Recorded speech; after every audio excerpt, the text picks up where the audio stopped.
منصوبین مدیریت کشف و تطهیر پول ریاست کشف معینیت مبارزه علیه مواد مخدر وزارت امور داخله در طی عملیات کشفی و اپراتیفی خویش 47.5 لیتر مشروبات الکلی را در حین اجرای عملیات کشفی از مربوطات حوزه 11 در ساحه لیسه مریم کشف نمودند که در ارتباط به قضیه 1 تن مظنون دستگیر، 2 اراده وسایط، 1 میل کلاشینکوف، 1 میل تفنگچه نیز به دست آمده است که بعد از تحقیقات ابتدایی به ارگانهای عدلی و قضایی سپرده خواهد شد. در ارتباط به موضوع ملا محمد یوسف جوهری مدیر کشف و تطهیر پول معینیت مبارزه علیه مواد مخدر چنین میگوید: د 11مې حوزې په مربوطاتو کې چې لیسه مریم علاقه کیږي په دغه کې یو کور تثبیت کړی و چې په کور عملیات وکړله. د کور د پلټنې په وخت کې دغه شراب لاسته راوړه سوله او دغه مجرم د ډیره وخته څخه دغه کاروبار کوي چې دغه شراب خپله پروسس کوي هم او کابل ښار په مختلفو علاقو کې توزیع کوي چې دغه 2 موټرو کې چې یو د کورزین موټر دی یو د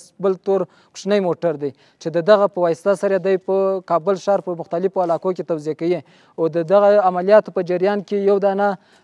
کلاشینکوف توپک او یوه توپنچه اسلحه هم ورسره نیول شوې ده د مجرم سره.